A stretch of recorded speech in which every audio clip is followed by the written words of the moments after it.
ইউনূস সারা বিশ্বের সম্মানিত শিক্ষক, এন্টারপ্রেনার, তার যে সম্মান সেটা আপনারা জানেন। ডক্টর মোহাম্মদ ইউনূস বাংলাদেশের না শুধু, তিনি বিশ্ব নেতা।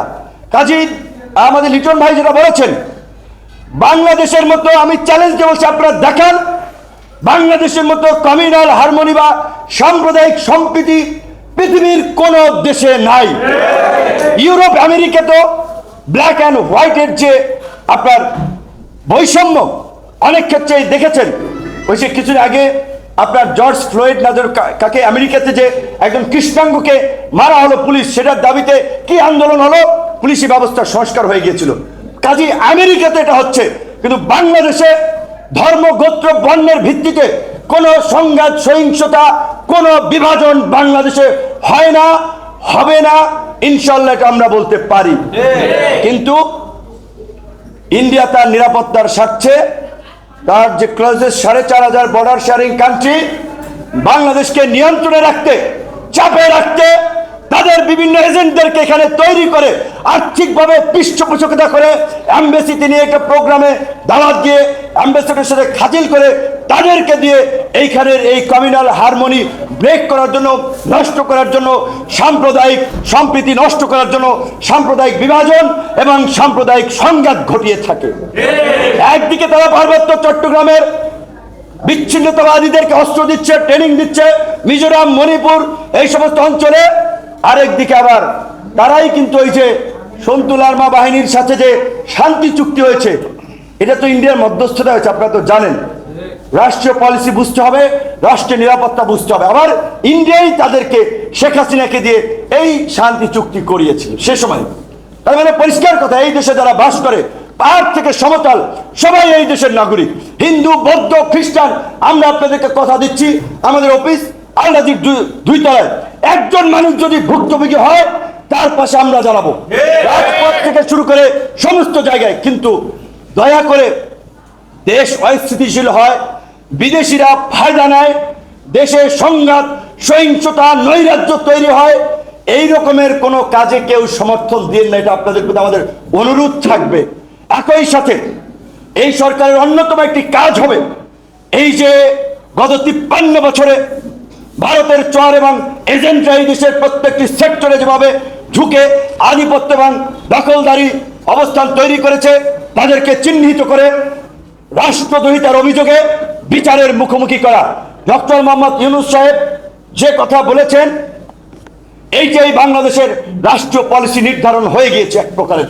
তিনি বলেছেন বাংলাদেশকে যদি অস্থিতিশীল করা হয়, 7 সিস্টার্স, মিয়ানমার কোন পোর্শন স্থিতিশীল থাকবে না। আজ পরিষ্কার কথা, চিট ফর ট্যাট, ইট্টি মারলে পাটকেলটি খেতে হবে। তুমি আমার সাথে বন্ধুত্বের সম্পর্ক স্থাপন করবা, আমরা সর্বোচ্চ আপনার তোমার জন্য করব। তুমি আমাদেরকে শত্রু ভাবাপন্ন ভাববা, আমরাও তোমাদেরকে শত্রু ভাবাপন্ন ভাববো। আজকে বাংলাদেশের এই আন্দোলনের পক্ষে কলকাতা থেকে শুরু করে পুরো ইন্ডিয়াতে ছাত্র জনতা যেভাবে বাংলাদেশের এই মানুষের পক্ষে দাঁড়িয়েছে, আজকের এই প্রোগ্রাম থেকে মমতা বন্দ্যোপাধ্যায়কে অবশ্যই আমাদেরকে স্যালুট জানাতে হয়, অবশ্যই ধন্যবাদ জানাতে হয়। তিনি যেভাবে বলেছিলেন সেটি ন্যাশনাল নয়, শুধু ইন্টারন্যাশনালি একটি বড় প্রভাব তৈরি করেছে যে আমার বাংলাদেশি ছাত্র জনতা ভাইরা যদি নিরাপত্তায় ভোগে, প্রাণ বাঁচানোর জন্য সীমান্তে ঠক ঠক করে পশ্চিমবঙ্গের দরজা তাদের জন্য খোলা থাকবে। তিনি এই কথা বলে বাংলাদেশের মানুষের বন্ধুত্বের পরিচয় দিয়েছেন। ভারতের রাজনীতিবিদদের কাছ থেকে, পলিসি মেকারদের কাছ থেকে আমরা এই দৃষ্টিভঙ্গি চাই, কিন্তু গত 15 বছরে সবার কাছ থেকে সেইটা কিন্তু আমরা পাই নাই। বরঞ্চ বাংলাদেশে বিরাজনীতিকরণের ক্ষেত্রে, ফাঁসিবাদ প্রতিষ্ঠায় ভারতের রাষ্ট্রীয় পলিসি ছিল শেখ হাসিনার পক্ষে, এমনকি পতিত স্বৈরাচারকেও সেফ এক্সিট দেওয়ার জন্য ভারতের বিশেষ নিরাপত্তা এজেন্সি ব্ল্যাক ক্যাট এসে এখানে গুলি চালিয়েছে জনগণের উপরে, শেখ হাসিনাকে নিয়ে গেছে। কাজেই পরিষ্কারভাবে এই যে সাম্প্রতিক ছাত্র জনতার গণ অভ্যুত্থানে যারা গুলি চালিয়েছে, গণহত্যা চালিয়েছে, এর সাথে যারা জড়িত প্রত্যেককে এই অন্তর্বর্তীকালীন সরকারের মেয়াদের মধ্যেই বিচারের মুখোমুখি করে বিচার সম্পন্ন করতে হবে। এবং এই বাংলাদেশে যেন আর কোনো ফ্যাসিস্ট হাসিনা ফাঁসিবাদ তৈরি না হয় তার জন্য অনতিবিলম্বে বন্দি বিনিময় চুক্তির মাধ্যমে শেখ হাসিনাকে দেশে ফিরিয়ে এনে গণহত্যার দায়ে ফাঁসিতে ঝুলিয়ে সর্বোচ্চ শাস্তি নিশ্চিত করতে হবে। ছাত্রলীগ যুবলীগ পরিষ্কারভাবে এই আন্দোলনে অস্ত্র নিয়ে রামদা নিয়ে তাণ্ডব চালিয়েছে, মানুষের বুকে গুলি চালিয়েছে, পুলিশের পোশাক পরে সিভিল সাধারণ পোশাকে সর্বাবস্থায় ছাত্রলীগ যুবলীগকে স্বরাষ্ট্র মন্ত্রণালয় থেকে সন্ত্রাসী সংগঠন হিসেবে ঘোষণা দিতে হবে এবং আওয়ামী লীগের মতো কোন ফ্যাসিস্ট শক্তি যেন এই দেশে আর মাথা চাড়া দিয়ে না উঠতে পারে তার জন্য সবাই মিলে আমরা যা বলেছি আগামীর বাংলাদেশ বিনির্মাণে কাজ করতে হবে। আওয়ামী লীগকে নিষিদ্ধের দাবিতে অবশ্যই রাজপথে আন্দোলন সংগ্রাম অব্যাহত রাখতে হবে। আওয়ামী লীগ প্রতি বিপ্লবের স্বপ্ন দেখছে, তাদের কাছে টাকা আছে, ওয়ার্ড পর্যায়ের নেতা থেকে শুরু করে টপ লেভেল হাজার হাজার শত শত কোটি টাকার মালিক। কাজেই বাংলাদেশের মতো একটা থার্ড ওয়ার্ল্ড করাপ্টেড কান্ট্রির দেশের লোকজন পয়সায় প্রভাবিত হয়, এটা সত্য। কাজেই তারা কিন্তু থেমে নেই।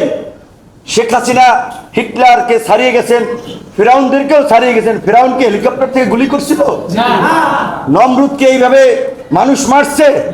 হয়তো টুকটাক অত্যাচার করছে। তো শেখ হাসিনা ফিরাউন নমরুদকেও ছাড়িয়ে গিয়েছেন। কাজী তিনি কিন্তু এই থেমে নাই শয়তানি বুদ্ধি নিয়ে। কাজী আমরা পরিষ্কার ভাবে জেলা উপজেলায় পাড়া মহল্লায় আপনাদেরকে সজাগ থাকার আহ্বান জানাচ্ছি। কোন প্রাতিবাদের দোসররা যদি রাজপথে নামার চেষ্টা করে, দেশকে পরিস্থিতিশীল করার চেষ্টা করে, ওদেরকে গণধোলাই দিয়ে থানায় পুলিশের হাতে তুলে দেবেন। একই সাথে আপনারা জানেন প্রতি বিপ্লবের স্বপ্নে তাদের প্ল্যান ছিল 15ই আগস্ট থেকে ওই তথাকথিত চেতনার 21শে আগস্টের মধ্যে যে কোনো দিন ঢাকায় জড়ো হয়ে শোডাউন দিবে, অস্তিত্বের জানান দেবে। 15ই আগস্ট আমরা ছাত্র জনতা সরকার মিলে তাদেরকে পরাজিত করেছি। একই সাথে আগামীকাল 21শে আগস্ট আমরা গণ অধিকার পরিষদের পক্ষ থেকে ঢাকা মহানগরের নেতৃবৃন্দ আমাদের কেন্দ্রীয় অফিস আল রাজি কমপ্লেক্সের সামনে অবস্থান কর্মসূচি পালন করবে। এই ফ্যাসিবাদের দোসররা যেন রাজপথে নেমে দেশকে অস্থিতিশীল করতে না পারে, দেশের মানুষের শান্তি স্থিতিশীলতা নষ্ট না করতে পারে, সরকারকে যেন অস্থিতিশীল করতে না পারে। একইভাবে সারা দেশে সকল রাজনৈতিক দলের নেতৃবৃন্দকে এই কর্মসূচির পালনের আহ্বান জানাই। প্রবাসী অধিকার পরিষদকে ধন্যবাদ জানাই। তাদের এই যৌক্তিক দাবি দেওয়া আদায়ে আমরা কথা বলেছি, কাজ করেছি, ভবিষ্যতেও করব। সবাই ভালো থাকবেন ইনশাল্লাহ।